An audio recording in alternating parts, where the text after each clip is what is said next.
Hey everyone. I got this clip yesterday. It wasn't really a good clip. It was like just sort of something that I'm showing just to show my thought process. So you see, this guy comes in and kills me with the healer core, right? So then you see he keeps swinging. I was like, well, he's basically just like spamming melee attacks. And then I see him get killed right here. And then I was thinking like, well, that's pretty much what you get for spamming. Unless, of course, you use something like static core or whatever, something that's just overall really spammable. But then, if you do that, you really get hated for it. And so, when I had that thought, I sort of realized that, you know, general, like, hatred in this context is based on the perception that the other person is wrong. And that overall really catches my attention. And I wanted to talk just more about, like, this mentality in general. Coincidentally, earlier today, one of my classmates were telling me about something that one of my friends were doing. Someone who I'm not really close friends with, but someone who I have been friends with for years. And I'm not really gonna go into detail about what he did, mainly because I think it's something that I can handle personally. That I could just talk to him about it, just talk him out of continuing to do it. And part of the reason why I actually ended up making this is because I could show him the video if needed, in case I'm. There are many reasons why I might want to show him a video on this topic, but that's part of the reason why I'm making this. And there's this idea that I want to mention, that you shouldn't be changing anything about your friend's character.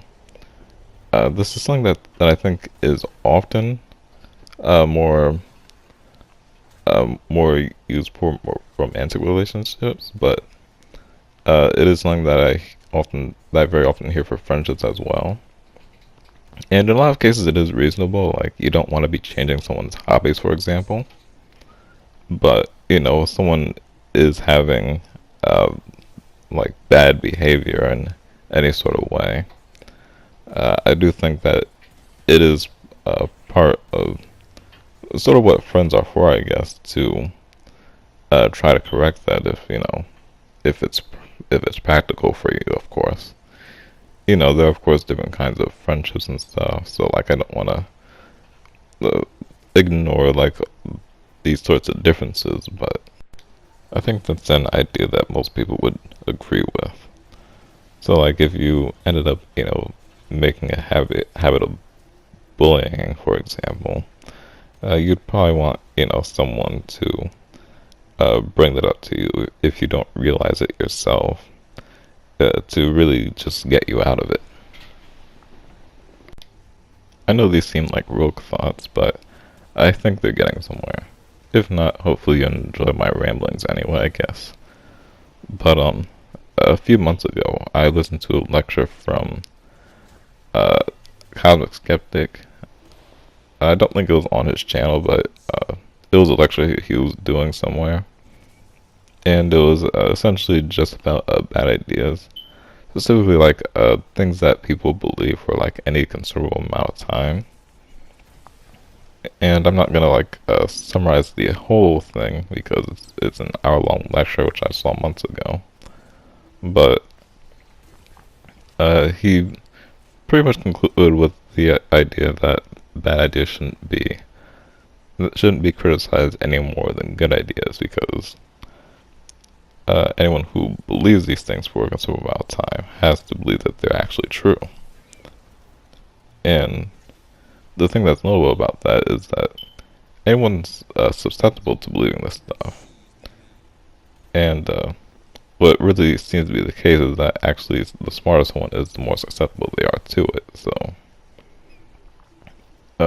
sort of it's the sort of courtesy you can give anybody to just try to really see their perspective and be reasonable with what they think. This leads to the fact that oftentimes the difference between a friend and, an enemy or whatever is often just how much you're willing to reason with said person. Obviously there are sometimes just personality differences that, you can respectfully just stay away from. Where, like, you're not against it, but you just don't want to be any part of it. But in a lot of cases, there's like this major difference that you just can't really tolerate. In the case of the friend that I just mentioned, it's mainly just like a problem with bullying, which of course, I don't tolerate, which is why I'm gonna bring it up to him. Something that I really want to mention here is that often it just takes a lot of time to convince people out of bad things, or not even necessarily to convince them, but just to reason through it with them. I personally watch a lot of Matt Dillahunty, and I find him as a great example of this. I also personally consider him to be, sort of role model to me, I guess, like the person who would most be like a role model to me. And of course, he has his talk show that he's been running for like, I think about 10 years. I can't exactly remember. And where, he talks about, a lot of major stuff. Sometimes he's successful with convincing people out of what he thinks is wrong. Sometimes it takes a long time. There are times when, it doesn't work, or at least it seems to not work, or maybe it just needs more time. And, there are even times where he doesn't end up changing the person's mind, but he ends up just accepting what they believe, even though he's generally against it, just because, he finds it reasonable enough, and he finds their ability to reason to be good enough. I've had similar success with dealing with people on Warframe. For example, I think maybe many of you have seen my video, True Annihilation, going berserk. And in that video, I do talk a bit about what Berserker is doing in the gameplay. A little bit afterwards, I think actually the next day, I ended up having a sort of actually brief talk with him, which kind of just happened, really. I didn't plan to do it or anything, but like, I sort of like saw an opportunity, I took it, and I think after that we're actually pretty neutral now. There were some things that I wanted to mention to him, like, for example, the fact that he teams a lot. I think I've shown that unintentionally in a lot of my videos, just because he does it a lot. So I probably should have mentioned that sort of thing to him, but I think overall we've come to be just neutral at this point, rather than just as overall enemies. And just a good example of how sometimes it doesn't take a whole lot of work to really just turn things around that way. Where I would say I could have done more, but it seems to have just gone well so far. An example of it taking a long time was with Trace Trap. Whereas a lot of you probably know, when I was in Scar, I actually considered Trace Trap to be my favorite clanmate. And then, after I left, most of my old clanmates were, at least from what I saw, they were like kind of sour towards me. And like, I think I, even made an example of Trace Trap with that one video, Fashionably Late, where like I joined in late and then I ended up beating him after he like said something about me or something. Well, he didn't really say something about me, but he was like, "You're dead" or something. and it's been about 7 months since that video, and even longer since, I left the clan and stuff. But a lot more recently, I think within the last week, maybe 2 weeks, we've eventually, come on better terms after a bit of talking. Probably not like the best talks we could have had. We both maybe could have done better in that, but the point is that just after a long enough amount of time and just trying to reason, I think we are back on good terms again. Yesterday, I was talking to a Conclave streamer on PC, Senghiji, whose channel I'll link in the description. And I asked him about what he thinks about the differences between the PC and console Conclave communities. And there were a lot of things that I disagreed with what he said, but the thing that really stuck out to me was the difference in culture. The thing that I disagreed with was the idea that it was based on like average age or like target age of consoles. And what you can see in the console Conclave community is that a lot of the people involved with the Conclave drama are adults. But the difference in culture is definitely pretty clear. And what I think it comes from, and reasonably so, is the fact that we just don't communicate as much. And the reason why I say it's reasonably so is just because it's a lot harder to communicate on console because not everyone has a mic.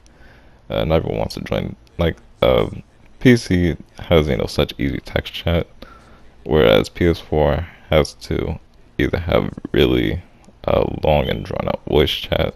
Long and drawn out text chat, or they have to do voice chat. So I was thinking about that, and then I realized that almost every Conclave player that I talk to on Discord, I'm at the very least neutral with. The one exception is L, but he is a whole different topic. So I guess the conclusion here is that good communication will really solve almost all these disputes in a way where, in the end, everyone actually ends up being the winner in it. And of course, I don't think it will always work, but I'm confident that it's likely enough to generally be worthwhile.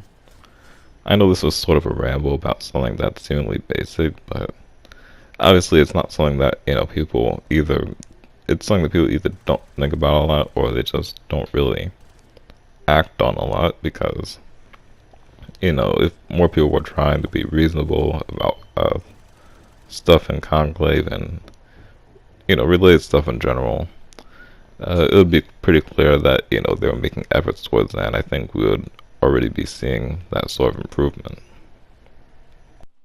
So while it's something that may be obvious, it's definitely either overlooked or looked at with a warped perspective, meaning that even if it's, something that people already know, which I wouldn't really be surprised about at all. I'd be more surprised if they didn't know, but that could very well be the case. But in either case, it could still be useful anyway. And even if not, maybe I would hope that at least either this sort of ramble or just the gameplay that I put with it is enjoyable. You can see I got this sort of funny clip. I don't know why he said it was an AFK kill, but so the reason why I do it is just because I don't know who would be interested or who would benefit.